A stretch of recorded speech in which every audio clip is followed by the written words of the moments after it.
Now, when we put our pin through there, when we swedge that pin down into this chamfer, that's what's going to hold our handle on. Okay. Now we take our chamfering tool, and we're going to be quite careful not to push too hard. You're going to split that wood, because it is diamond wood, so it is a bit tougher than regular wood, but it also has a breaking point. That's what's going to start it. Then you take another handmade tool. I'm famous for them. A 1-inch ball bearing.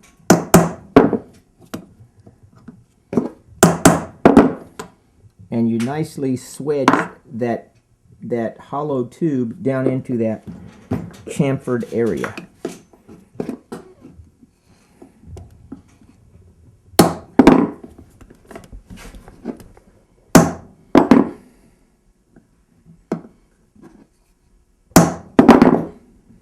There we go. Beautiful. All right. Now we need to cut a piece of 1/8" solid pin to go in this one.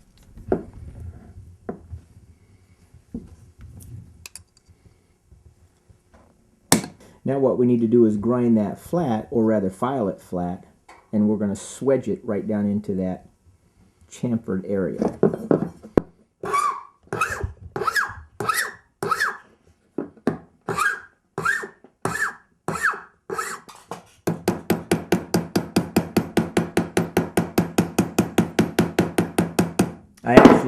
I actually learned this trick in high school so many summers ago.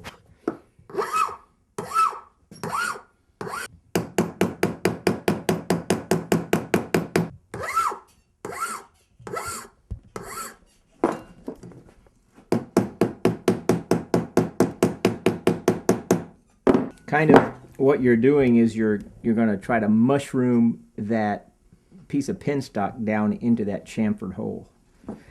And that's what's going to hold our handle on. Different ways of doing this. Some guys use epoxy. Some guys use pins. There we are. Now it's time for final trimming. That handle ain't coming off of there accidentally.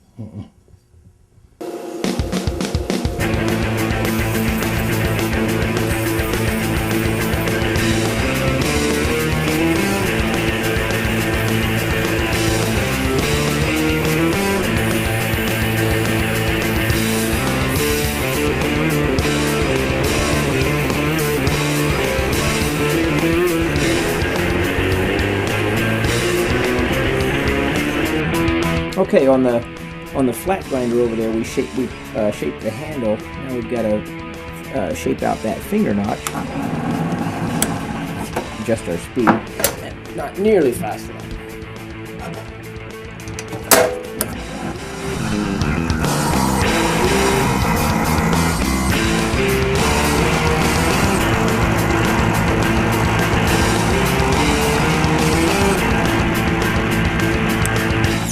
We have our basic shape. Now it comes to sanding and polishing, and we're done in probably 5 minutes or less.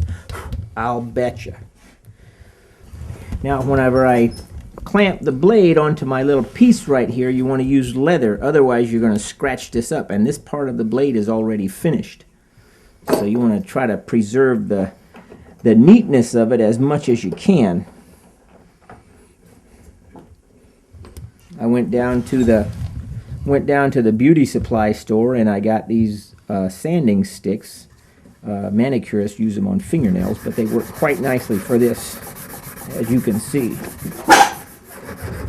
Now this thick stick won't fit in that little area, so what we'll do is we'll take some sandpaper, and let me get a good piece here.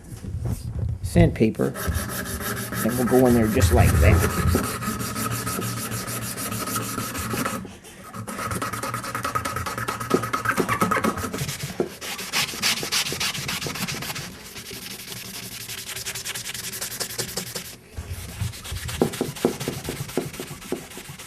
You want to progressively, of course, get to a finer grit of sanding block, so when you take it over to the cloth buffer, it leaves as few scratches as possible. All right, I'm going to turn it over and do the other side.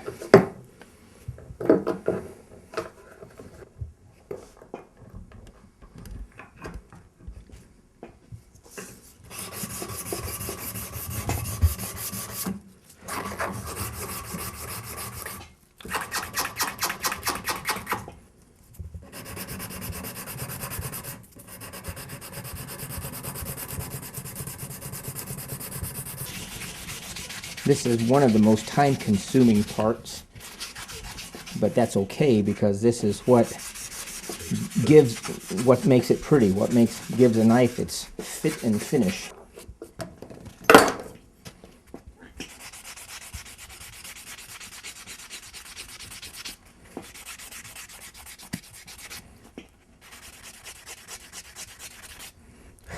All right, let's take it over to the polish block.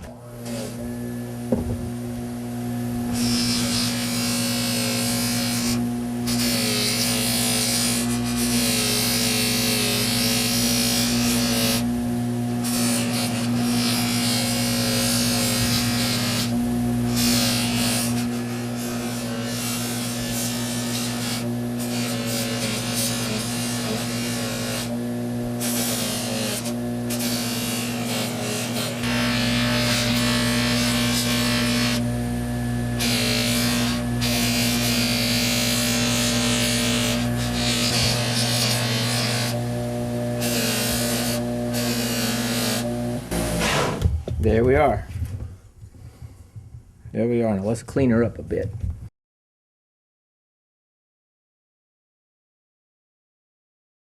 And there's our finished product. Now, of course, you can make it a little better if you spend a little bit more time. This is kind of just as an example. But back to the original reason why I use files as a source of knife material is that a file, because of the high carbon content, the main job of a file is to cut. Well, what's a better thing to make a knife out of? Now, I'll also be the first one to admit there's some remarkable stainless steels out there. Every knife and gun show that I do locally, you're going to find a number of remarkable stainless steel knives. But let me tell you something. You can take any one of those stainless steel knives and you can cut it with that file. But you can't cut that file with that same stainless steel knife. And why is that? Because that file is tougher.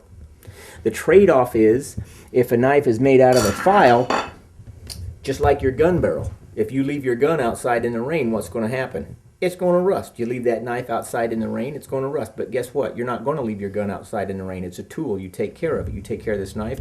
This knife will be with you 30, 40, 50 years from now, holding a remarkable edge. The trade-off is people that use stainless steel knives, they can leave them outside in the snow or underwater for a few weeks at a time and come back and it's not going to be as rusted. And by the way, stainless steel doesn't mean that it won't rust. It just means that it will stain less than other steels. Keep that in mind as well. Okay, I'm going to show you how I make a sheath. Of course, there's many different ways that it can be done. That's a no-brainer, but this is a very simple design that I got off of the internet, and I made a template so I could trace each one out and hold the pattern as close to all being the same as possible, of course. But let's take a look. You put your template down on top there and just trace it. Now this knife is going to be just a little bit wider, so I'm going to modify this size over just a wee bit. I'm thinking that'll be enough. And you just use your little X-Acto knife to cut around the shape. And there's your basic shape right there. This is going to be folded over. I'm going to make sure I cut this nice and square so it looks as neat as possible. Chamfer that corner just a little bit.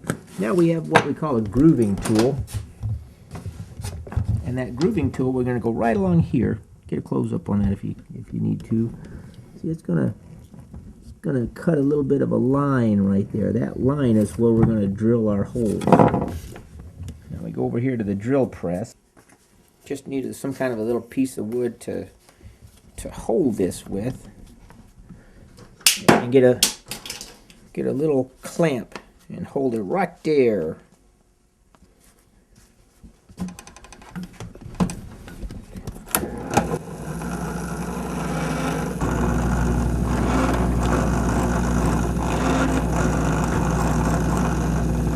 There we are. We just drilled 5 little holes in there. That's what we're going to stitch through. People say, well, how do you stitch your sheaths? And I say, I do it by hand, and that's exactly how we do it. This is a artificial sinew. It's a wax-coated nylon type stuff. It's remarkably strong, remarkably strong.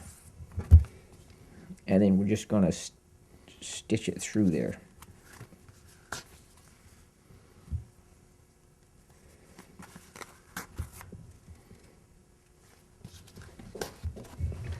You can see you go all the way down to this end, and then you've gone all the way down this way, and then you just thread it right back through to the end that you started with.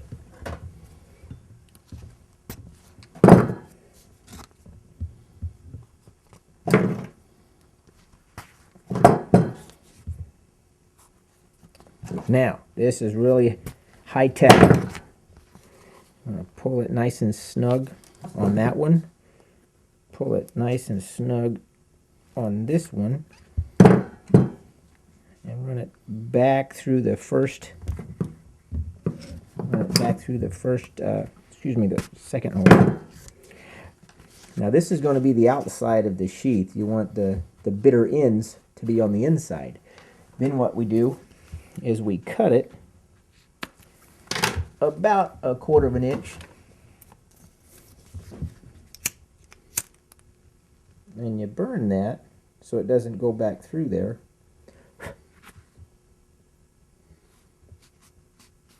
There it is. Now that's your belt loop. Now we need to cut a couple welts. It's called a welt.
There's our sheet. As simple as it is, it works quite nicely.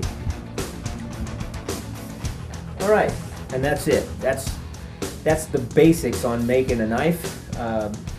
Again, I've been doing this 27 years. A lot of times at the show, people see what I do and they say, "Well, I'd like to make knives for a part-time income." But you have to remember, it's a skill, of course, that you have to build up over time. It's nothing that you can just take up and run with it. I've never known anybody that jumped on a bicycle and started riding it right away.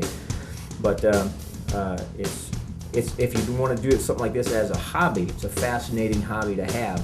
I'm one of the lucky ones in that I can pay the bills doing this. And I was checking my invoices a couple of months ago. I got knives in over a dozen countries on 5 continents. But it's because I've been doing it a while, and it's because of the internet. It's nothing, anything super spectacular. There's a lot of guys out there do that. But this is my small shop. This is my small operation. I hope you like what you saw. And I think we're going to put a link to my my webpage and so forth. If you have any questions, you make sure you call me and let me know.